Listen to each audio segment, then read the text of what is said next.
Good evening, everybody. Welcome back to the Anchorcast and Fallout Shelter 2021. How are you doing? I'm doing fine. We're getting close to the Halloween time, and hopefully those quests have not been done, and we shall do them now. It's spooky time here in the vault. Hopefully, I'm trying to time this up so that the themes change over for Fallout Shelter to the Halloween stuff, and we can do the full shebang. We started out a year ago. It was probably like August, September is when we started this again, and it's coming back full circle now that we've been doing quests. I'm hoping that because of that we can start to do the Halloween quests and do some Halloween talking if we can, because we'll follow through on some of that. We've already done the Halloween quests before on other playthroughs. I don't really think I need to talk about the quests themselves and what they entail and how you beat them and all of that. It's pretty self-explanatory as anything goes. But I do want to talk about some Halloween stuff. So this was interesting. Go back to 1993. If you were alive in 1993 and old enough to know what's going on in the world, there was a little movie that did not do very well. It was a Disney movie, and it didn't have a lot of box office, splash. Since then, it has become a cult hit, a favorite among people. It gets played year after year. In fact, I'm surprised that on Halloween there isn't a 24-hour like we do the Christmas Story on TBS. I'm surprised that there isn't a 24-hour Hocus Pocus-a-thon, because that would be probably pretty, on brand for today's world. But yes, I'm talking about Hocus Pocus, the original 1983 Disney movie with Bette Midler, Kathy Najimy, and Sarah Jessica Parker, as well as Doug Jones of Star Trek Discovery and Hellboy and all manner of other things. He was one of the gentlemen in Buffy the Vampire Slayer. Very well known, very, very tall, lanky guy that plays a lot of those characters. Really, really good actor if you really, when you get down to it. But man, like his pantomime and clown kind of his persona, that movement he can do. Oh my, he's expert at that. Like I said, he plays Saru on Star Trek Discovery. Has been doing for quite many years. He's been on tons of other things. He did the body work for Abe Sapien on the original Hellboy movie, but it was voiced by David Hyde Pierce, Niles from Frasier. But then the second one, David Hyde Pierce said, look, he does the job. Let him do the voice, and he did the voice for the second Hellboy movie. So that's being said. That also, there's a couple other people. Vanessa Shaw's in it. A couple other actors that don't really have a huge IMDb list. What's his name? Charles Rocket is one of the big ones. But, rest in peace, Gary and Penny Marshall, brother-sister act, that were the Satan and his wife in the original Hocus Pocus. They gotta love it. You gotta love that scene where the sisters go to his house and it's like, there's Penny Marshall and the curlers. What are you doing? It was awesome. So anyways, I was 18. I turned 18 in 1983, and I actually did not watch the movie when it first came out. In fact, I didn't watch the movie probably for a good 10 years, 15 years after that. I saw the movie only when Bailey was a little older, she was 6 or 7, and we would watch it when it would come on TV. Now, that was back, before, when I still had cable, that would always come up on Freeform, which used to be ABC Family, and they would play that, and I would watch it there. The 13 days of Halloween that they would always do, or the 31 days. I don't even know what it is anymore. But they would play Hocus Pocus, and we watch it, and it's dated.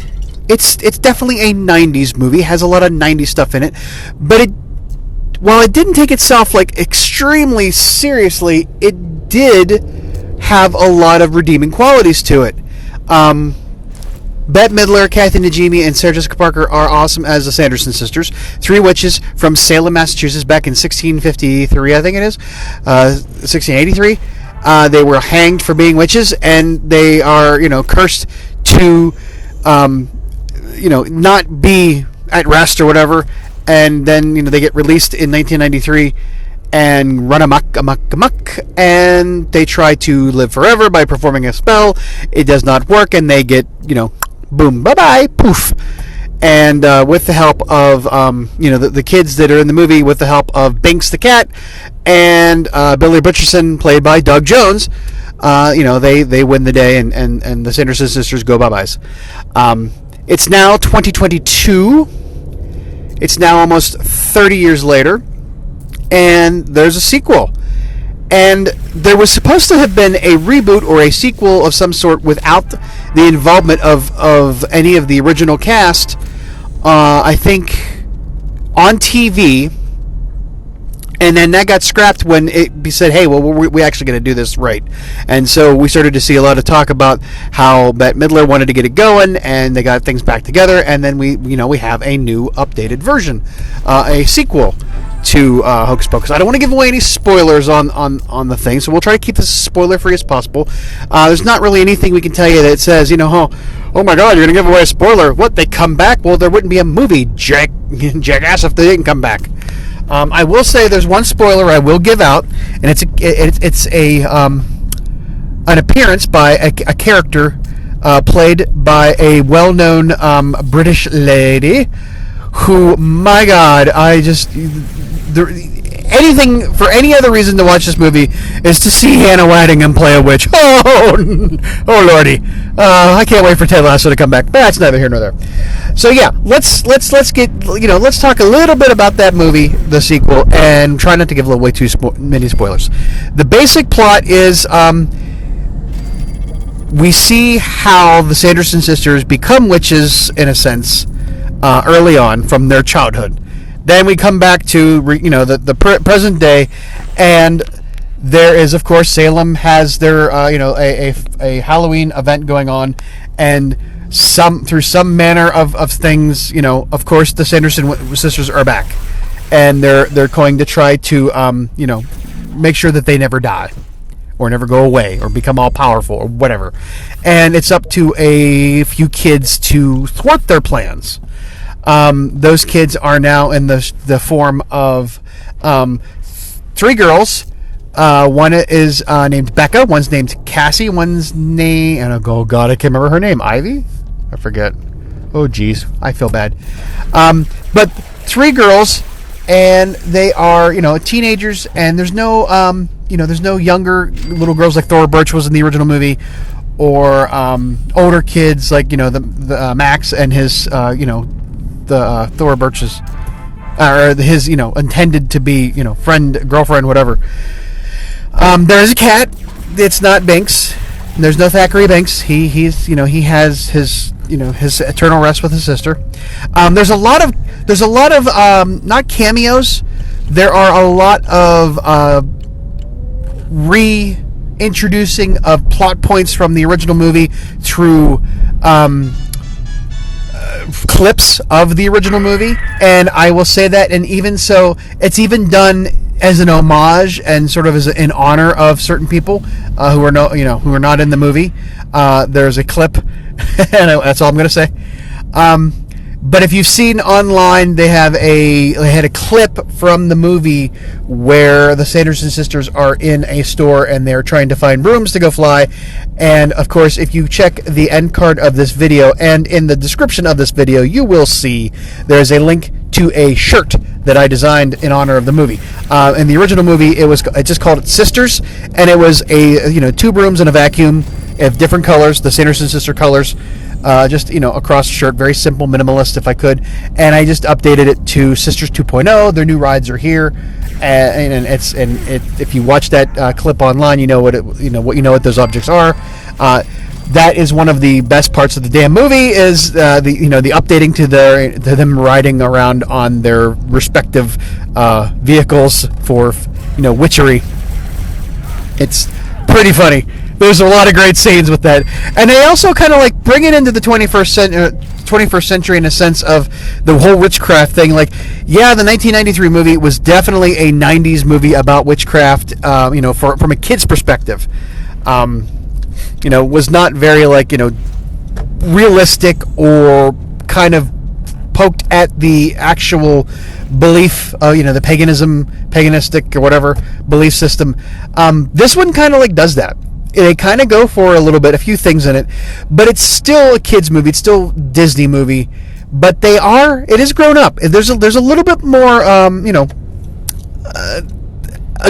adult themes, but there are a lot more threats towards, in the movie, like the violence, kind of like the aggressive behavior, which is kind of, hey, we're a little older now, but still, for being a kids movie, there's, there was I tell you what, the original was kind of dark in some places. I mean, you do see a hanging, and my least favorite part of the entire original movie was, even though it was a happy ending, having Binks die, the cat, that kind of got me in the feels, because of at the time that I finally ever got to see it for the whole the whole movie.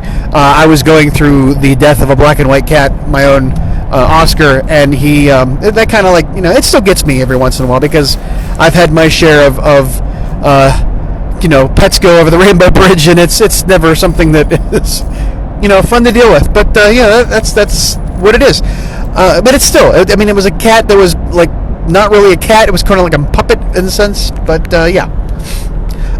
Also, I will say that the sequel, moves at a pace that doesn't really allow for a lot of development of a story. It just kind of says, they have to wrap everything up in one night, and they kind of spend a lot of time, running time, getting to the point where the Sanderson sisters come back. I think it's 20 minutes in before you see them, in present day, and then it's kind of everything happens very, very quickly, and it doesn't really move, and it doesn't really make a lot of logistical sense in the way it happens, because it's it does have a sense, because there's there's a list of things to do that they have to do in order to make things go the way they want to, which involve moving the plot along, but it seems like it's a little haphazard in the way that works. And then there's Deus Ex Machina, in a sense, of how they advance that plot a little bit even further to go, which, okay, I get that, you got to do that, but either, develop a cohesive storyline that actually gives you, a thread through the thing, or don't. But don't try to do it halfway through and then just say, oh, we got to hurry up and get to this next point and let's go. Additionally, the original movie, yeah, there were some musical numbers, and the new movie, there are some musical numbers. Usually, and I kind of do not like this sense of how they do sequels nowadays, especially, and let me frame this in a certain way.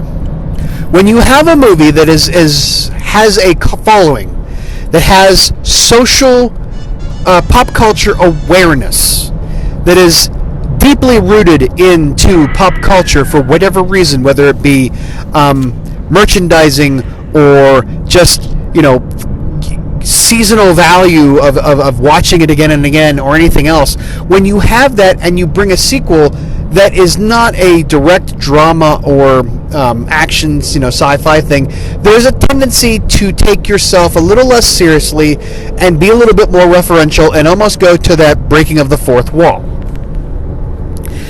That usually doesn't happen in a lot of movies that get sequels 20, 30 years later. The one thing I will say is the Matrix sequel that happened last year did this, which made it 10 times less enjoyable.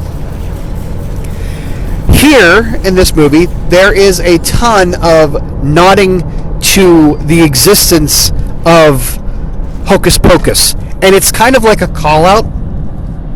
It's kind of like an analogy. It's kind of like a art imitating life in a sense.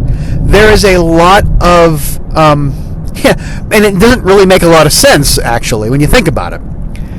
Everybody who lived through, and I'm talking about the characters themselves. Everybody who lived through the original events that happened during the first movie should be very aware that the Sanderson sisters are not good people. They are not celebrities. They are not idols, people to be emulated, to be role models. And yet we get treated to a ton of jokes or gags or just references to them being popular among the residents of Salem in 2022. It's almost like, did you not remember what happened the first time around? Like, they tried to kill kids. They kidnapped kids. They threatened children. This is not something you should emulate or want to, see as a role model. And yet, they did. Don't know why, but they did.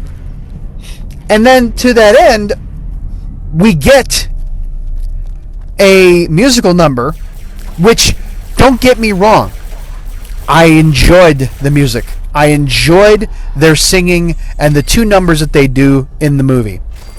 They are appropriate to the it's not like they're like, okay, here's one of something off our new album. Here's Wonderwall, whatever. No, they're two songs that actually are funny and are really, really good, and they really do have a lot to do with the plot. What one does. The other one is like, they make a joke about it. They make a reference to who are they performing for. It's just like, what? I get it. We understand. But why do we feel like witches would be singing? Like, why do we feel like they'd be like a Broadway troupe? This isn't vaudeville. This isn't the Catskills. What are you doing? Is this community theater? What's happening? So the fact that, they do break out into song for no reason, and then they say, like, a direct call out to, they're breaking out into song for no reason. It's kind of like, okay, you're losing me on here. You're pulling the thread of the fourth wall a little bit, and you're making it a little bit referential. Now, that's kind of the thing that has been happening in the last, 7 or 8 years, is that movies have gone to this sort of place where the dialogue and writing is jokey in the face of danger, like inappropriate times to joke around. Case in point, Last Jedi. It's that dialogue, that snappy, witty dialogue that they've been doing, in the last kind of like 10 years that, not breaking character, but like breaking sort of like a character's stoicism to, like, make a joke, crack wise. And the beginning where Oscar Isaac's, Poe, Dameron Poe, he makes, like, he's holding for, he's like, I'm looking for Hux, and like, hello? Nope, nobody there? Are you there? Hello? Nope, like he's like having trouble, and the guy's talking in the background, obviously trying to irritate him and just annoy him. But it's like, that really wouldn't be something you would do in that situation. It's like, yeah, there doesn't seem to be a threat on your life because you are one of the main characters, so you can crack wise and all that. Otherwise, it's like, you don't really have that, have that sort of flippant behavior in the face of being actually possibly killed by, a giant laser beam. So, yeah, that kind of has become a trend in the last few years where they've, the dialogue of movies. Marvel movies are just as bad. Other movies are just as have that same sort of style in them, and it's become sort of like, that's a cool hip thing to do with your dialogue. Yeah, but when you're like, kind of like being self-referential, it takes you out of the immersion. It's like you want to watch the movie, you want to submit, into this idea that, I'm watching these characters that I loved as a child and I'm going to watch them. But then it's like, they're doing this for my benefit because they know I'm watching a movie about them, and it kind of really destroys the suspension of disbelief about everything. Now, I don't know. I went to a watch party. A friend of mine, they had a watch party. We sat out on their back porch under the cover. It was pouring down rain that night, and we watched with. They had two TVs in the back porch. There was some TVs inside. All of them were synced up to run, off of the his, Amazon from Disney Plus. So they were all, we were watching it at home. I don't remember, like, was this thing released in the theaters? I don't really know. I'd have to, future me, when you're editing this, go plop in a comment whether or not this was actually in the box office. If it was just on TV, then I can sort of forgive that a little bit. But the problem is that Disney Plus and Apple and all these other streaming services, Netflix, they're putting out actual movies, production movies, not made-for-TV movies. They are just streaming movies that would have otherwise been online or in the box office, and that sort of seems like you're holding it to a higher level of production value. And when you make self-referential stuff like that, and you have other kinds of like, not so much this is a serious production, let's not joke around here, then that kind of takes away from it, and I sort of don't like that. But I'm going to forgive it just because I did enjoy the movie, and I enjoyed my night, and I'm probably going to go watch it again just to miss some things, because we had a lot of noise in the background. There was wind chimes going. We had rain. Couldn't really hear the TV over some people talking, just generally having some fun. So yeah, solid. I'd say 6, almost 7 out of 10 on the scale of compared to the last one. If you've never seen the first one, you're not going to like this one, probably. If you love the first one, you'll be glad you watched it. It would take a special sort of fanatic over the original movie to walk away from this and think that was the best thing ever. It's not, but it's pretty damn good for what it is. Like I said, I'm glad they did it, and I know that they're thinking about doing another one. And if they had the right script and everything else, yeah, do it. But I don't know how you would and why you would, because the ending was it was different. They didn't end it the same way that they ended the first one, and that's all I'm going to say. There's a different type of ending, and it makes sense compared to it's consistent with everything else from the movie, and I enjoyed that, and it tugged a little bit. You know what I mean? It gets you a little bit. So yeah, I allow it. I mean, I'm not like I'm any kind of expert, but or authority, but it works. So, all right, I think hopefully we're done with some of these quests. Maybe we're 22-minute mark. We better be done. If not, we'll carry on to the next episode and talk more Halloween stuff while we're doing this. Because hey, guess what? There's some more sequels out there this year that are going to be bringing things to a close on other movies, so we'll figure a way to work them in. But until then, I want to thank y'all for watching. Hey, check out the link in the description. I'll put both shirts in the links in the description. End cards, we'll probably only have one or the other. I don't know how many I can have. We can probably put both in. And otherwise, we'll talk to you next time. Have a good one. Take care of each other. Take care of the planet. Take care of yourselves. Have a good one. Bye-bye.